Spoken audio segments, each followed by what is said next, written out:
Kisah nyata. Aku dan tante di villa sunyi. Malam itu mengubah hidupku selamanya. Aku pikir itu hanya liburan biasa. Tapi malam itu, saat listrik padam dan rahasia lama terungkap, aku menyadari, hidupku tidak akan pernah sama lagi. Assalamualaikum teman-teman semua. Semoga kalian selalu sehat, panjang umur, dan dimudahkan rezekinya dimanapun berada. Sebelum kita mulai kisah ini, jangan lupa tekan tombol subscribe, like, dan share. Karena dukungan kalian adalah alasan channel ini terus menghadirkan cerita-cerita menyentuh hati merah dua. Salam hangat dari Jakarta untuk kalian semua. Aku masih ingat jelas pagi itu. Langit Jakarta terlihat mendung, seolah memberi tanda bahwa hari itu tidak akan berjalan seperti biasanya. Ponselku bergetar, sebuah pesan dari tanteku masuk secara tiba-tiba. Temani tante ke villa, ya. Ada yang penting. Pesan itu singkat, tapi terasa berat. Tanteku bukan tipe orang yang mudah meminta bantuan.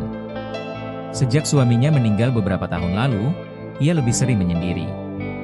Bahkan dalam acara keluarga pun, ia jarang terlihat benar-benar hadir. Aku sempat ragu.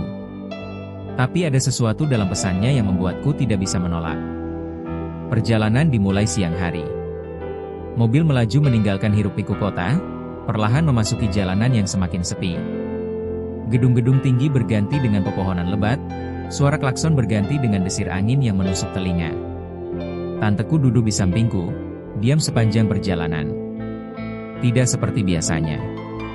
Biasanya ia akan berbicara tentang hal-hal kecil, tentang masa kecilku, tentang keluargaku. Tapi kali ini, tidak ada satu kata pun keluar dari bibirnya. Aku meliriknya sesekali. Wajahnya terlihat tenang, tapi matanya tidak. Seperti ada sesuatu yang ia sembunyikan. Tan, kita ke villa yang mana? Tanyaku akhirnya, mencoba memecah keheningan. Ia menoleh perlahan. Villa lama, jawabnya singkat. Dadaku terasa sedikit sesak. Villa lama. Tempat itu sudah bertahun-tahun tidak ditempati. Aku hanya pernah mendengarnya dari cerita keluarga. Sebuah rumah besar di pegunungan yang dulu sering dipakai untuk berkumpul, sebelum semuanya berubah. Sore mulai turun saat kami tiba.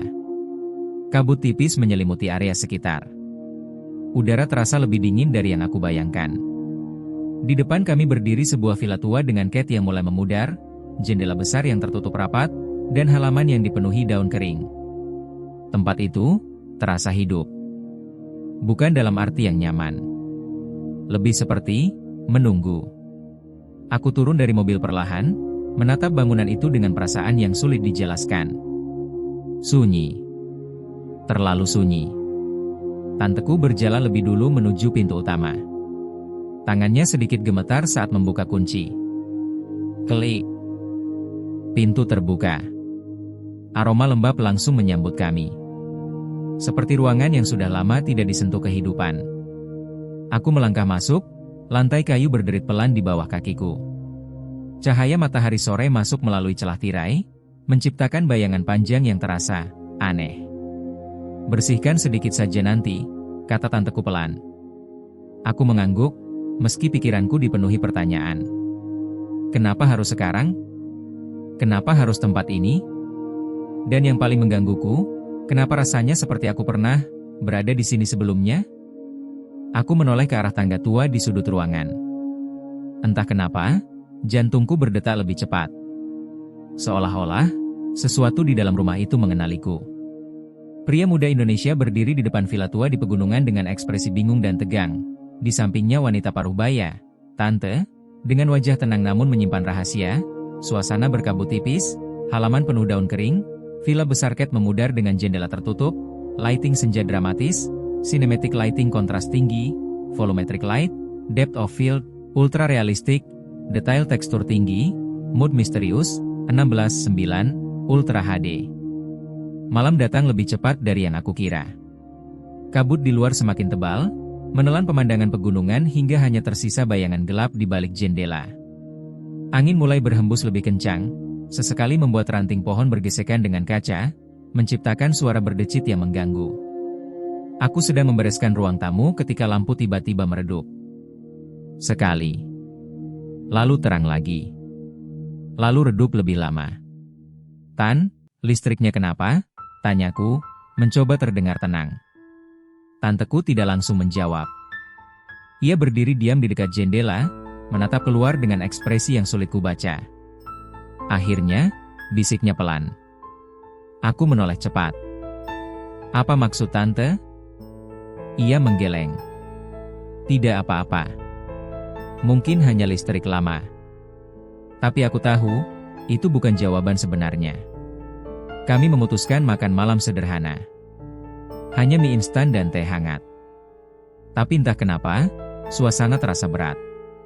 Setiap suara kecil terdengar lebih keras dari biasanya. Sendok yang menyentuh mangkuk, kursi yang bergeser, bahkan napas kami sendiri. Jam menunjukkan pukul 22.17.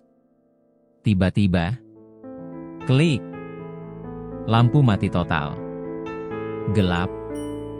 Seketika, hanya suara angin di luar yang tersisa. Jantungku langsung berdegup kencang. "Tan," panggilku pelan. "Ambil lilin di dapur," jawabnya, suaranya terdengar lebih pelan dari sebelumnya. Aku berjalan perlahan dalam gelap, meraba-raba dinding. Setiap langkah terasa berat, seolah lantai kayu di bawah kakiku menyimpan sesuatu yang tidak ingin diganggu. Saat aku menyalakan lilin, cahaya kecil itu justru membuat suasana semakin aneh. Bayangan di dinding bergerak, tidak selalu mengikuti arah cahaya. Aku kembali ke ruang tamu. Tanteku sudah duduk. Diam. Menunduk. Cahaya lilin menerangi setengah wajahnya, setengah lainnya tertutup bayangan. "Ada yang harus kamu tahu," katanya pelan. Aku menelan ludah. Suasana tiba-tiba terasa jauh lebih dingin. "Apa itu, Tan?" Ia mengangkat wajahnya perlahan. Matanya berkaca-kaca. "Villa ini bukan cuma tempat liburan keluarga." Belum sempat ia melanjutkan. "Duk!" Suara keras terdengar dari lantai atas. Aku membeku. "Itu, apa?" bisikku. Tanteku menggenggam tanganku erat. Tangannya dingin. Terlalu dingin. Suara itu terdengar lagi. Krek, krek. Seperti langkah kaki, pelan, menyeret. Padahal, kami berdua ada di bawah. Aku menatap ke arah tangga. Gelap. Sunyi. Tapi terasa, ada sesuatu di sana. Tanteku menutup matanya. Air mata jatuh perlahan di pipinya. Sudah lama, dia tidak muncul, bisiknya gemetar. Dadaku terasa sesak. "Siapa?" "Tan?" Ia membuka matanya dan menatapku. Tatapan yang penuh rasa bersalah dan ketakutan. Dia, yang selama ini kita tinggalkan di sini. Angin tiba-tiba berhembus lebih kencang. Api lilin bergoyang liar. Dan dalam sekejap, api itu hampir padam. Aku menahan napas. Karena untuk sesaat, aku yakin melihat sesuatu bergerak di ujung tangga. Aku tidak berani mengalihkan pandangan dari tangga itu. Bayangan tadi, aku yakin bukan ilusiku. "Tan, kita harus keluar dari sini," bisikku pelan, suaraku mulai bergetar. Tapi tanteku justru menggeleng perlahan. "Tidak, kita tidak bisa pergi sekarang." Aku menatapnya tak percaya. "Kenapa? Kita bisa kembali besok saja." Ia menarik napas panjang, seolah mengumpulkan keberanian yang sudah lama ia kubur.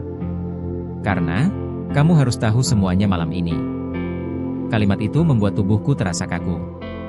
Seolah-olah semua yang terjadi memang sudah direncanakan. Angin di luar semakin kencang. Suara dedaunan bergesekan terdengar seperti bisikan yang tidak jelas. Aku duduk perlahan di depan tanteku. Lilin di antara kami menjadi satu-satunya sumber cahaya. Wajahnya terlihat lelah, tapi juga seperti akhirnya siap untuk jujur. "Dulu, sebelum kamu cukup besar untuk mengingat," ia mulai bercerita, suaranya pelan namun jelas, "keluarga kita sering datang ke villa ini." Aku mencoba mengingat. Tapi yang muncul hanya potongan-potongan samar. Tawa, suara orang berbicara, dan perasaan hangat yang entah kenapa terasa jauh. Tapi semuanya berubah setelah malam itu. Jantungku berdetak lebih cepat. "Malam apa?" Tanteku menunduk. Air matanya jatuh lagi. Malam di mana kita kehilangan seseorang. Ruangan terasa semakin sempit. Kehilangan siapa? Ia menatapku dalam-dalam. Kakakmu. Dunia seakan berhenti. Aku membeku. Kakak? Suaraku hampir tidak keluar. Selama ini, aku tumbuh sebagai anak tunggal. Tidak pernah ada yang menyebutkan tentang kakak. Dia lebih tua darimu, 2 tahun, lanjut tanteku. Dan malam itu, dia hilang di rumah ini. Aku merasakan napasku menjadi berat. Hilang, maksudnya? Tanteku menggeleng pelan. Kami tidak pernah menemukannya. Suara itu tiba-tiba terdengar lagi dari lantai atas. Krek. Lebih jelas. Lebih dekat. Seolah-olah mendengar pembicaraan kami. Aku menatap ke arah tangga. Rasa dingin menjalar dari ujung kaki hingga ke kepala. Sejak malam itu, suara tanteku mulai gemetar. Semua orang sepakat untuk tidak pernah kembali ke sini. Dan tidak pernah menceritakan tentangnya padamu. Dadaku terasa sesak.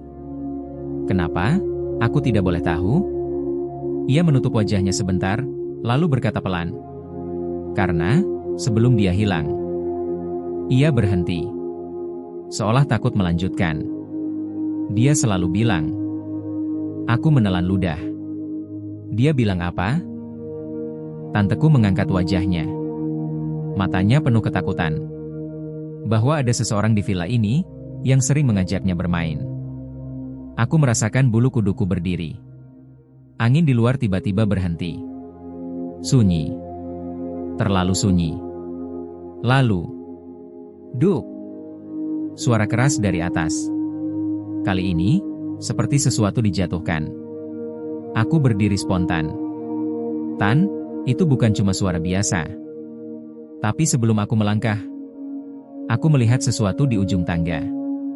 Sosok kecil. Diam. Dan perlahan, menoleh ke arahku. Aku tidak bisa bergerak. Sosok kecil itu masih berdiri di ujung tangga. Diam. Tidak bersuara. Tapi kehadirannya terasa begitu nyata. Tan, suaraku nyaris tidak terdengar, kamu lihat itu?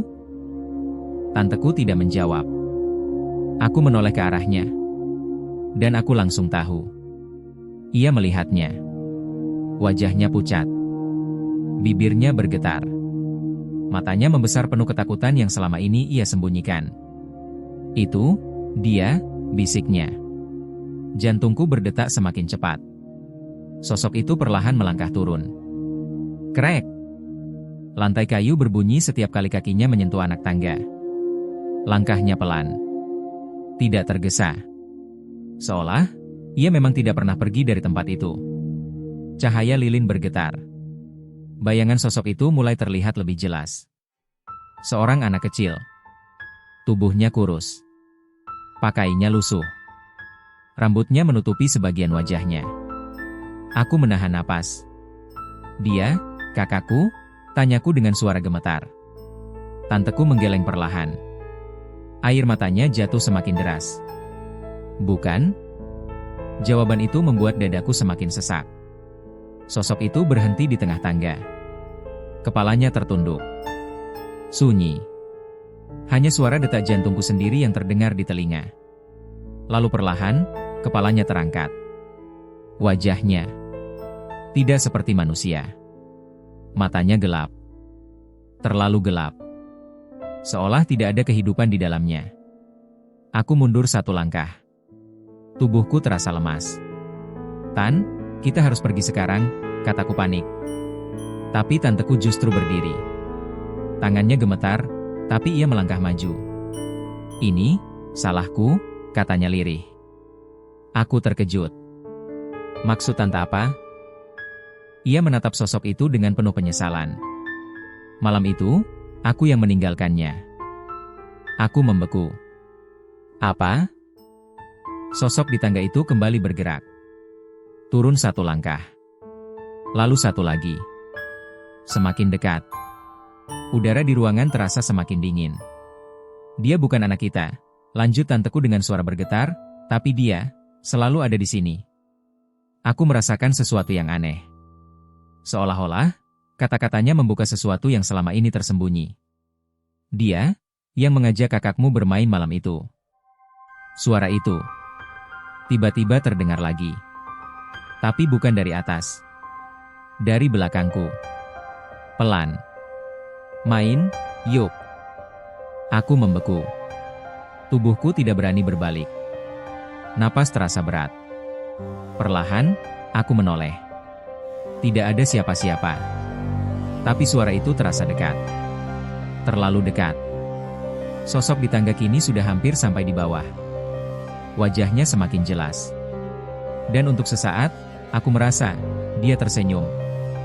Bukan senyum biasa. Senyum yang kosong. Dingin. Menyeramkan. Tanteku jatuh berlutut. "Maafkan aku," katanya sambil menangis. Sosok itu berhenti tepat di anak tangga terakhir. Lalu, ia mengangkat tangannya. Mengarah ke arahku. Dan dalam sekejap, semua lilin padam. Gelap total. Aku tidak bisa melihat apapun. Hanya suara napas. Bukan hanya milikku. Ada yang lain. Dekat sekali. Dan tepat di telingaku. Suara itu berbisik lagi. "Sekarang, giliran kamu." Gelap. Aku tidak bisa melihat apapun. Napas terasa berat. Dingin menyelimuti seluruh tubuhku, seperti ada sesuatu yang berdiri sangat dekat, terlalu dekat. Aku ingin bergerak. Ingin berlari. Tapi kakiku seolah terpaku di lantai. "Tan," panggilku lirih. Tidak ada jawaban. Hanya suara napas yang bukan milikku. Tiba-tiba, brak. Lampu menyala kembali. Aku langsung menoleh ke sekeliling. Ruang tamu kembali terlihat, tapi suasananya berbeda. Terlalu sunyi. Tanteku masih di lantai, tapi sekarang ia menatapku dengan ekspresi yang membuat jantungku berhenti sesaat. Takut. Dan sedih. Sosok itu hilang. "Tadi, kemana dia?" tanyaku dengan suara gemetar. Tanteku tidak langsung menjawab. Ia berdiri perlahan, lalu berjalan ke arahku. "Apapun yang kamu lihat barusan," katanya pelan, "itu belum semuanya." Dadaku terasa sesak. "Belum semuanya?" Ia mengangguk. "Kamu pikir dia hanya datang karena kita kembali ke sini?" Aku mulai merasa ada sesuatu yang lebih besar. Lebih dalam. Lebih dekat denganku dari yang aku kira. Dia datang karena kamu. Aku membeku. "Karena aku?" Tanteku menatapku lama. Air matanya jatuh lagi. "Ada satu hal yang selama ini kami sembunyikan darimu." Jantungku kembali berdetak cepat. "Apa itu?" Ia menarik napas panjang. Seolah setiap kata yang akan keluar terasa berat. "Kamu tidak benar-benar kehilangan kakakmu malam itu." Aku merasa dunia berputar. "Maksudnya?" Suasana menjadi sangat hening. Lalu dengan suara pelan, hampir berbisik. "Tapi, kamu yang terakhir melihatnya." Aku terdiam. Pikiranku kosong. Seolah ada sesuatu yang mencoba muncul, tapi tertahan. Suaraku bergetar. Tanteku mengangguk. "Malam itu, kamu bermain dengannya di lantai atas." Potongan-potongan kecil mulai muncul di kepalaku. Bayangan, suara tawa, dan seseorang memanggilku. "Lalu, apa yang terjadi?" tanyaku pelan. Tanteku menutup matanya sebentar. "Pagi harinya, kamu ditemukan sendirian di kamar." Aku menahan napas. "Dan saat kami bertanya, kamu hanya bilang satu hal." Suasana terasa semakin berat. "Apa?" Ia menatapku dalam-dalam. Dia diajak pergi, sama temannya. Darahku terasa dingin. Temannya. Kata itu terasa familiar. Terlalu familiar. Aku memegang kepalaku. Potongan ingatan itu mulai kembali. Tangga, lorong gelap, dan seorang anak kecil yang bukan kakakku. Aku mundur satu langkah. Tidak, itu bukan aku, bisikku. Tapi suara di dalam kepalaku mulai berbisik lebih keras. Main, yuk. Aku membeku. Suara itu sama seperti tadi. Tiba-tiba, cermin besar di ruang tamu retak. Ceraak. Aku refleks menoleh. Dan di dalam cermin, aku tidak melihat diriku sendiri. Aku melihat dua sosok. Aku dan seorang anak kecil di belakangku. Tangannya berada di pundakku. Perlahan, ia mendekatkan wajahnya ke telingaku. Dan dalam pantulan cermin itu, aku melihatnya tersenyum. Aku tidak berani bergerak. Karena saat itu aku sadar, dia tidak pernah pergi. Dia selalu bersamaku. Aku masih berdiri di depan cermin itu. Tubuhku kaku. Napas tercekat. Bayangan anak kecil di belakangku masih ada. Tidak bergerak. Tidak berkedip. Hanya menatapku. Aku ingin berbalik. Tapi aku takut. Takut kalau yang kulihat di cermin itu benar-benar nyata. Dia selalu ikut denganmu. Suara tanteku terdengar pelan di belakang.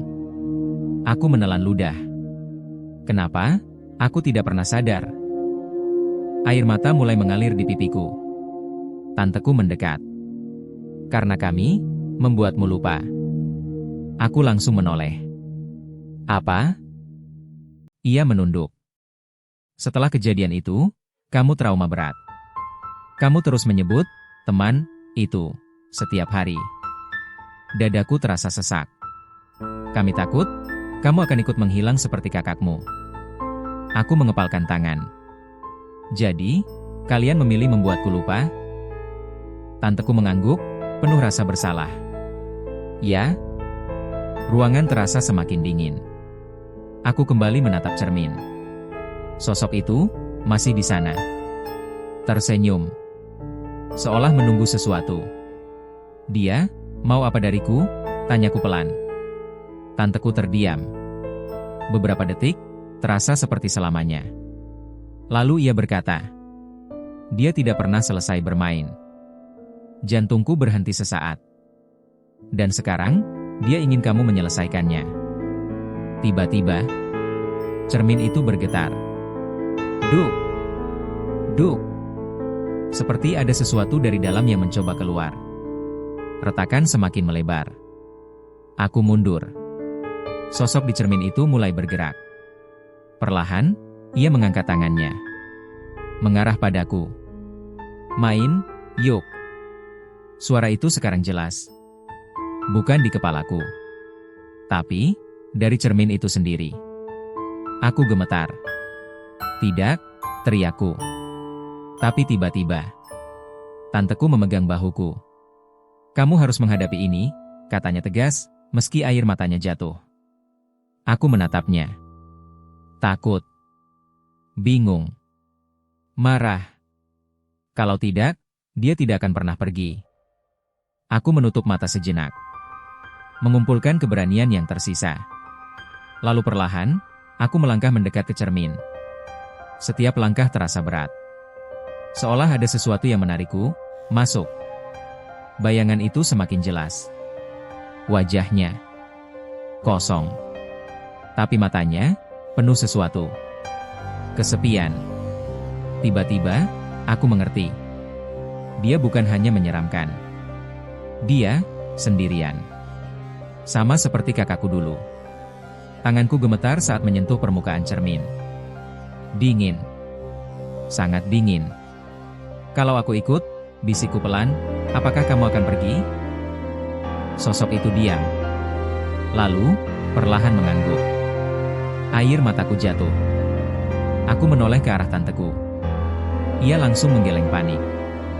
Jangan lakukan itu, katanya sambil menangis. Aku tersenyum tipis. Ini bukan cuma tentang aku. Aku menarik napas dalam. Ini tentang menyelesaikan apa yang seharusnya tidak pernah dimulai. Cermin itu tiba-tiba bergetar hebat. Cahaya aneh muncul dari dalamnya. Angin berputar di dalam ruangan. Dan dalam sekejap, aku ditarik masuk. Sunyi. Gelap. Aku berdiri di sebuah tempat yang tidak kukenal. Di depanku, seorang anak kecil berdiri. Dan di sampingnya, kakakku. Ia menatapku. Tersenyum. Air mataku langsung jatuh. "Maaf," bisikku. Ia menggeleng. Sekarang, aku tidak sendirian lagi. Aku menutup mata. Dan untuk pertama kalinya, aku merasa damai. Pagi hari. Cahaya matahari masuk ke dalam villa. Sunyi. Tenang. Tanteku duduk sendiri di ruang tamu. Menangis dalam diam. Di depan cermin yang kini utuh kembali. Tidak ada retakan. Tidak ada bayangan. Hanya pantulan dirinya sendiri. Dan di lantai, tergeletak satu benda. Sebuah foto lama. Foto dua anak kecil yang tersenyum bahagia. Kadang, yang paling menakutkan bukanlah apa yang kita lihat, tapi apa yang kita lupakan. Dan ada beberapa kenangan yang tidak pernah benar-benar pergi. Terima kasih sudah menemani kisah ini sampai akhir. Semoga cerita ini bisa menjadi pengingat bahwa tidak semua yang tersembunyi itu hilang. Kadang, ia hanya menunggu untuk dihadapi. Jika kamu suka cerita seperti ini, jangan lupa tekan tombol subscribe, like, dan share ke teman-teman kamu, agar channel ini bisa terus menghadirkan kisah-kisah yang menyentuh, menegangkan, dan penuh makna. Tulis di kolom komentar, tangan menunjuk kanan, kalau kamu di posisiku. Apakah kamu berani menghadapi kebenaran itu? Semoga kalian semua selalu diberikan kesehatan, dijauhkan dari hal-hal buruk, dan dikelilingi orang-orang yang tulus menyayangi kalian. Hati Merah 2. Sampai jumpa di kisah berikutnya. Wassalamualaikum warahmatullahi wabarakatuh.